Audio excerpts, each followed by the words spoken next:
حلقات فاتت كنت قاسي معاك شويه وكسرنا اوهام ولسه هنكسر تاني وواجهنا حقايق وقلنا كلام مش لطيف بس كان لازم يتقال. عارف ليه؟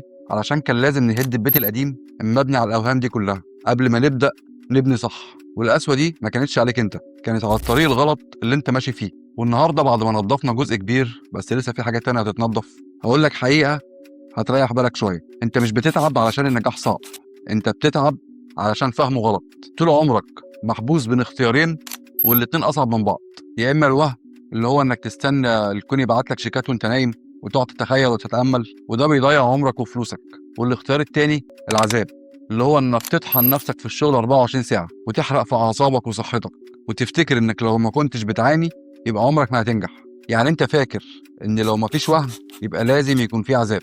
الحقيقه بقى ان النجاح ليه طريق تالت اهدى بكتير قوي، انت بس ما كنتش شايفه من الزحمه اللي كانت موجوده في دماغك. النهارده بقى انا مش جاي اهدلك اصنام ولا اقول لك شد حيلك يا بطل ولا زايد عليك بكلمتين تحفيز. النهارده انا جاي اعمل لك حاجه اهم، اصحح لك سوء الفهم اللي خلاك تحارب عقلك بدل ما تخليه يشتغل معاك. لان في قانون حقيقي ما بيبدعش في كتب الطاقه ولا بيطلع في الفيديوهات بتاعت الصريخ دي، قانون بيغير حياتك كلها بهدوء من غير معجزات مزيفه ومن غير ما تدمر نفسك. اللي هيكمل معايا لاخر الفيديو مش هيطلع متحمس، هيطلع فاهم ليه كان بيتعب ومش بيوصل، وهيعرف ازاي ممكن يغير حياته 180 درجة. صدقني انت مش محتاج تكون خارق للعادة عشان توصل، انت بس محتاج تفهم السيستم اللي بيحول المجهود البسيط لنتائج اسطورية. جهز قهوتك وتعالى نفهم اللعبة. اول حاجة خلينا نفهم حاجة بسيطة قوي قبل اي حماس وقبل اي شغل. العقل البشري بيكره القفزات وبيخاف من الانفجارات وبيتوتر جدا من الاهداف الضخمة. اول ما تقول لنفسك انا لازم اغير حياتي 180 درجة، دماغك فورا بتعمل الارم وتدخل في حاله شلل. عقلك يبص لك ويقول لك تغير حياه مين يا وحش؟ اهدى كده على نفسك وقوم اعمل لنا كوبايتين شاي، بلاش فرهضه. عقلك بيخاف من التغيير الكبير لانه بيعتبره تهديد لاستقراره، وده كنا شرحناه بالتفصيل في حلقات سابقه. لكن في مقابل ده العقل بيعشق حاجه واحده بس، التراكم. علشان كده لو انت اتحسنت 1% بس كل يوم، بعد سنة واحدة بس انت مش هتبقى شخص جديد، انت بتبقى شخص تاني خالص. بالحسابات كده 1% تحسن في اليوم يعني تقريبا هتبقى 37 ضعف بعد سنة.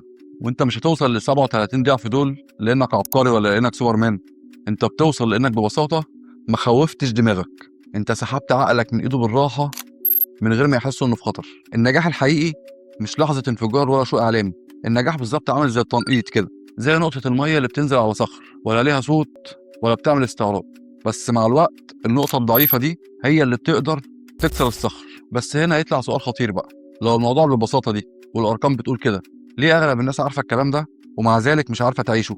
ليه بتفشل تلتزم بالواحد في المية دي؟ أنا هقول لك، لأن المشكلة مش في الفكرة، المشكلة في اللي بيحصل لعقلك قبل ما تبدأ أصلا، وده بالظبط اللي محدش بياخد باله منه. ركز بقى معايا في اللي جاي ده. انت عقلك بيكون داخل على الموضوع من بدايته خالص وهو اصلا مرهق. تعال اوضحها لك. في ناس يا جماعه مش فاشله ولا برطمان كسل متحرك، الحكايه وما فيها ان بطاريه عقلهم مسربه. الناس دي مرهقه ذهنيا لاقصى درجه. انت بتصحى كل يوم بتخش نفس الدوامه، ابدا امتى وابدا ازاي؟ طب اعمل ايه؟ طب افرض فشلت؟ طب لو ضيعت وقتي؟ وكل سؤال من دول بيسحب شويه طاقه من البنزين بتاع يومك من غير ما تحس. يعني انت من قبل ما تحرك صباعك اصلا او تعمل اي حاجه بتكون استهلكت نفسك. عامل بالظبط كانك بتفتح برنامج تقيل على الكمبيوتر والبرنامج ده عمال يعمل لودنج وفي الاخر البرنامج ما بيفتحش او الكهرباء تفصل. انت بتستهلك مجهودك في القرار قبل ما تبدا التنفيذ. علشان كده لاحظ معايا بقى، الحاجه اللي بتعملها من غير ما تفكر فيها بتعملها بسهوله، مش لانك جامد لكن لانك ما خدتش فيها قرار فما حرقتش طاقه. وهنا الحقيقه اللي المفروض تبروزها قدام عينيك، ان الاستمرار مش محتاج إرادة أكتر، الاستمرار محتاج اختيارات أقل. وده هو سر الصياعة بتاعت 1%. 1% وظيفتها إنها بتريحك من قرف الاختيار.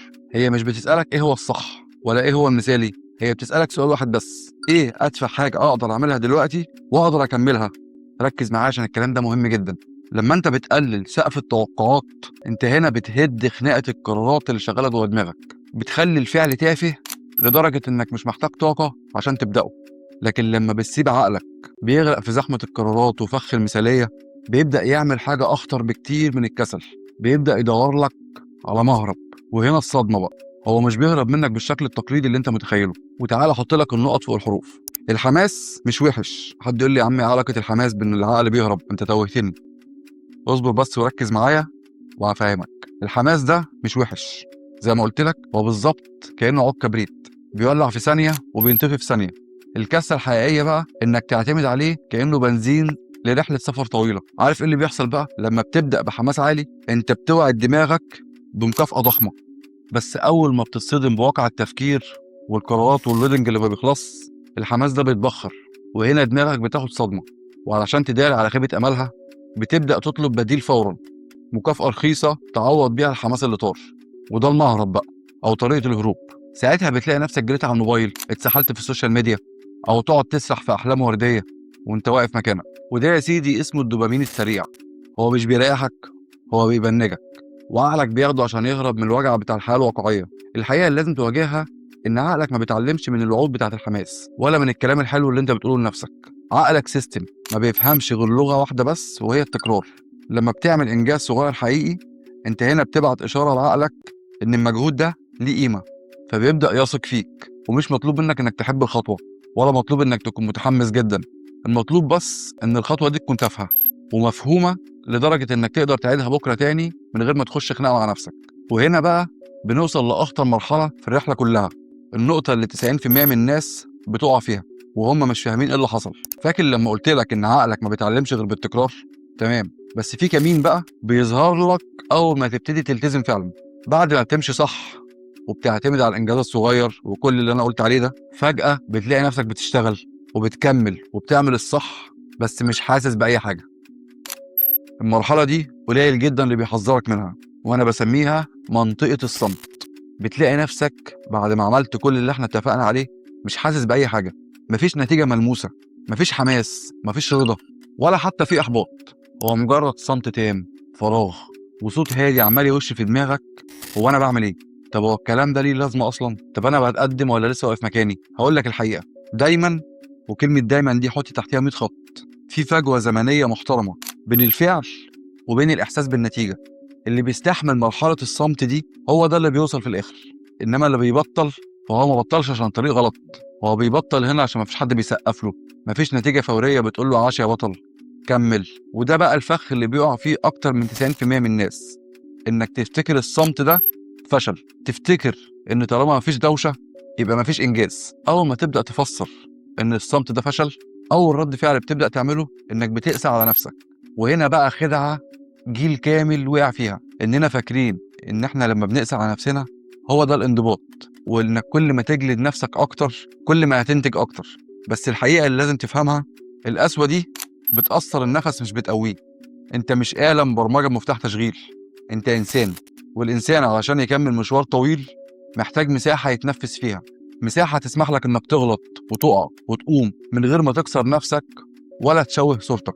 الراحة يا صديقي مش انسحاب ولا كسل، الراحة هي مجرد إعادة تموضع، زي المحارب اللي بيرجع خطوة لورا عشان يقدر يشوف الميدان كامل.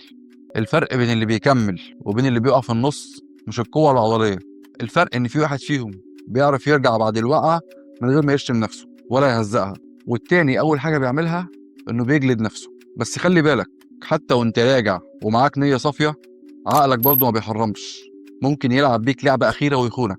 هقول لك حاجة مزعجة جدا، عقلك مش أمين، مش لأنه شرير، بس لأنه انتقائي بزيادة. عقلك شاطر جدا إنه يبروز لك الوقعة، وبينسى تماما كل مرة أنت قمت فيها وعافرت.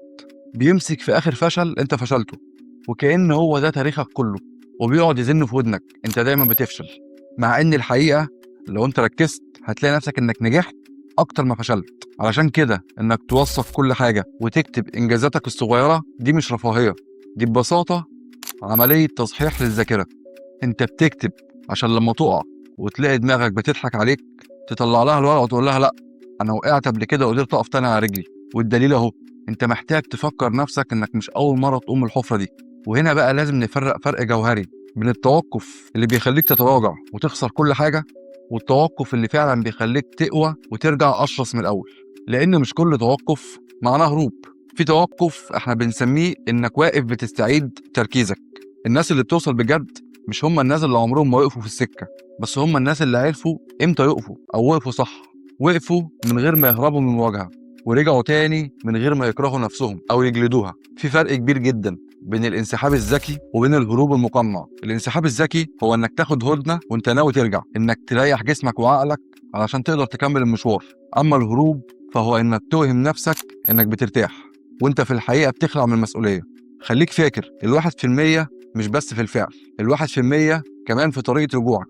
بعد كل وقفه لو قدرت ترجع بهدوء ومن غير خناقه مع دماغك فمبروك، انت كده كسرت الدايره وبقيت فعلا من ال10% اللي بيكملوا للاخر. نخش بقى في الفقره العمليه. القانون بسيط جدا، تحسين صغير قوي يوميا يكون ملموس وتقدر تقيسه، وتركيز على التكرار مش على الحماس. وتعالى دلوقتي اقول لك على الروجيتا بتاع القانون ال1% اللي انت تبدا بيها. اول حاجه لو هتستخدمها في الصحه، بدل ما توعد نفسك بجيم ساعه في اليوم وفي الاخر ما بتروحش، ابدا ب5 دقايق بس كل يوم في البيت. 10 ضغط و10 سكوات مثلا. الدراسات بتقول ان الالتزام ب5 دقايق يوميا بيزود فرص استمرارك في السنه ل60%. انت هنا بتعود جسمك على الحركه مش على الفورمه. تاني حاجه وده اللي يهم ناس كتير، في الفلوس. بدل ما بتحاول تشيل نص مرتبك وتفشل كل شهر، ابدا بمراجعه مصاريفك كل يوم. سجل كل جنيه بتدفعه وشوف حاجه واحده بس تافهه تقدر تستغنى عنها، فنجان قهوه، خروجه، اي حاجه تافهه، وشيل فلوسها. بعد اسبوع هتلاحظ الفرق. العلم بيقول ان التوفير اليومي الصغير المتكرر بيديك اثر مضاعف بعد شهر، خصوصا بقى انك لما تحوش الفلوس دي تاخد المبلغ اللي طلع لك اخر الشهر تستثمره في حاجه تاني صغيره، اي حاجه تاني تجيب لك عائد حتى لو تافه برضه. تالت حاجه في شغلك وانتاجيتك، بدل ما تقول هخلص الشغل كل اللي ورايا دلوقتي وتتخنق وتلاقي نفسك مش عارف تقعد تشتغل او مذاكره، برضه ركز على مهمه واحده تافهه. اختار حاجه من الحاجات اللي وراك هتخلص بسرعه، يعني تاخد لها 10 دقايق كده وتخلص من غير تشتيت. لان انت لما بتنجز مهمه بتفرز دوبامين بيخلي عقلك يطلب المهمه اللي بعدها. ده غير ان انجاز مهمه واحده صغيره يوميا بيزيد القدره على التركيز وبيحفز دماغك. في العلاقات، بدل ما تقول انا هبقى اجتماعي ومحبوب، ابدا بكلمه حلوه واحده. اشكر اي حد محتاج انك تقول له شكرا، او مكالمه صغيره شخص بيهمك. التقدير اليومي البسيط ده هو اللي بيقوي الروابط وبيقلل التوتر النفسي. طيب ازاي تطبق ده علميا؟ اختار عاده واحده بس، قراءه، رياضه، كتابه، اي حاجه. سجلها يوميا في نوتة من غير ما تضغط على نفسك، وركز انك تكرر مش انك تكون مثالي. بعد فتره لما تلاقي العاده دي بقت موجوده اوتوماتيك في حياتك، دخل معاها خطوه او عاده تاني صغيره، وهكذا لحد ما تخلص الحاجات اللي انت كاتبها كلها. القاعده الذهبيه اللي تقفل بيها يومك: المجهود الكبير اللي بيجي فجاه وبيمشي فجاه مش هو اللي بيغير حياتك، التراكم البطيء المستمر هو اللي بيصنع معجزات. اي فعل صغير بتكرره النهارده هو اللي بكره هيتحكم في مستقبلك. انت مش محتاج تكون متحمس طول الوقت، انت محتاج تفهم نفسك.